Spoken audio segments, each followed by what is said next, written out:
تو وہ کیا ہے تصور؟ یعنی میں کیسے سمجھوں گا کہ اس کو ریلیجن یا مذہب یا دھرم یا دین جو بھی آپ نام دے دیں؟ یہ بہت ہی خوبصورت ماشاءاللہ سے. لیکن اس میں سر ایک اور یہ ہے نا کہ جس کو ہم وحی کہتے ہیں یا نبی جس کے اوپر، تو کوئی انسان کے اندر کوئی حص ہے، حصے مذہبی کہیں، یعنی جیسے دیکھنے کے لیے میرے پاس ایک وہ ہے آنکھ ہے، سننے کے لیے کان، تو وہ وحی کو جو لیتا ہے نبی، بڑی خوبصورت بات کیا پھر کیا وہ صرف کسی بڑی چند اہم اشخاص سوال میں کیا، وہ حص موجود ہے یا سب انسانوں میں؟ بڑا اہم سوال کیا، وہی سوال ہے. آپ نے دونوں اس کے تناظر میں بتا دیا کہ خود مذہب والے اس کو کیا ہو.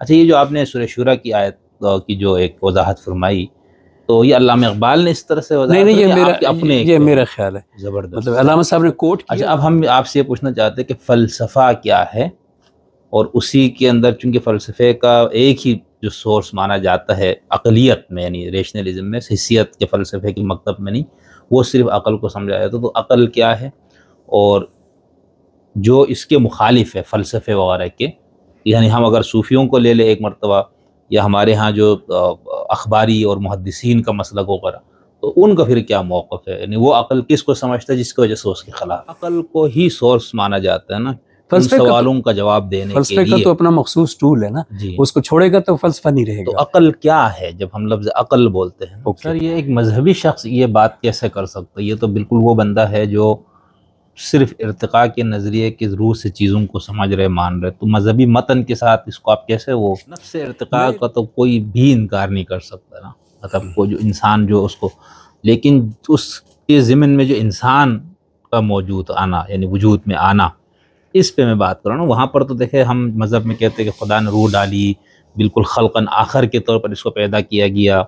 اور چلو ہم آدم کا دونوں مفہوم رکھ لیں، ایک جو نظر ارتقاء کو مان کر قرآن کی تفسیر کرنے والے اور ایک نہ مان کر کرنے والے. تو ان دونوں صورتوں میں تو جو نہیں مان کر کرتے اور پوری امت کی زیادہ تاریخ یا جنہوں نے زیادہ قرآن پہ تفسیر، وہ اسی کو مانتے. تو اس مفہوم میں پھر یہ ساری چیزیں کہاں آئیں گی؟ نفخ روح ہو گیا، جانور سے بالکل ایک ممتاز اس کو کر دیا. ممتاز تو ہے، وہ تو سب کو نظر آتا ہے اس کے لیے. نہیں، وہ نفخ روح کے نتیجے میں نہیں ہوا. تو آخری سوال میرا یہ کہ آپ نے بیچ میں علامہ اقبال کے حوالے سے، اور اقبال نے اپنے خطبوں میں اس کو بہت صراحت سے بیان کیا، یہ قرآن جو ہے اس نے سائنس کا راستہ دکھایا، اور قرآن کی وجہ سے تجربی علوم وہ ہوا، اور یونانی روح جو محض عقلیت پہ تھی اس سے یہ بغاوت ہے بنا.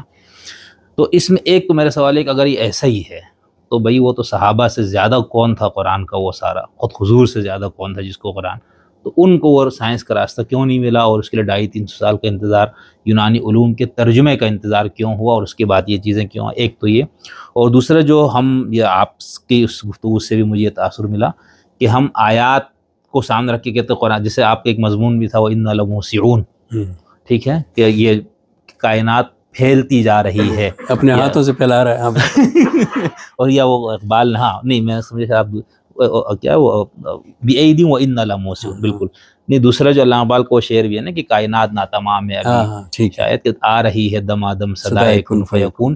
تو میں کہنا چاہوں اس طرح کی آیات اور پھر ارتقاء کے ماننے والے وہ سارے مراحل کو 3 لازم کہا، فلاں کہا، یہ کہہ کے وہ کہتا ہے بھئی اللہ میاں نے تو پہلے اتنا 14 سال پہلے یہ کہا گیا تھا قرآن میں جو آج سائنس ثابت کیا. تو اس پہ میرا سوال سر یہ ہے کہ قرآن ان آیات کو جو پیش کر رہا ہے وہ کیا تناظر کیا ہے، وہ ان آیات کو پیش کر کے ثابت کیا کرنا چاہ رہے ہیں؟ کوئی سائنسی نظریہ یا سائنسی حقیقت کا اظہار ہے، یا وہ ایمان اور عقیدہ اور اخلاق اور ہدایت سے متعلق کوئی بات بتانے کے لیے وہ چیز پیش کر رہے جس کو میرا جیسے بالکل نچلے درجے کا علمی لحاظ سے بندہ بھی سمجھ سکتا ہے، آپ جیسا بلند درجے کا عالم بھی، اور ایک اور بالکل یعنی انسان بھی، وہ سب کو نظر آ رہا ہے کہ لا الشمس ينبغي وہ اپنے مستقر کی طرف جا رہا ہے. یہ سب قاعدے. تو یہ کیا ہے؟ یعنی ایک تو صحابہ حضور وغیرہ خود نے کیوں سائنس کا راستہ نہیں اختیار کیا، یونانی علوم کی ترجمے تک مسلمانوں کو کیوں انتظار کرنا پڑا، پھر آپ کے مسلمانوں میں سائنسی زوال ہونے کے بعد سے ابھی لمحہ موجود تک پھر کوئی سائنسی وہ آپ کے ہاں نہیں، تو کیوں اگر قرآن کہیے؟ اور دوسرا ان آیات میں جو سائنسی ہم استنباطات کرتے ہیں وہ وجہ کیا ہے، یعنی مقصد کیا ہے ان آیات؟ سائنس ہے یا نہیں ہے، سوال کیا ہے؟ میرا سوال سر یہ ہے کہ مثال کے طور پر ہم یہ کہتے ہیں کہ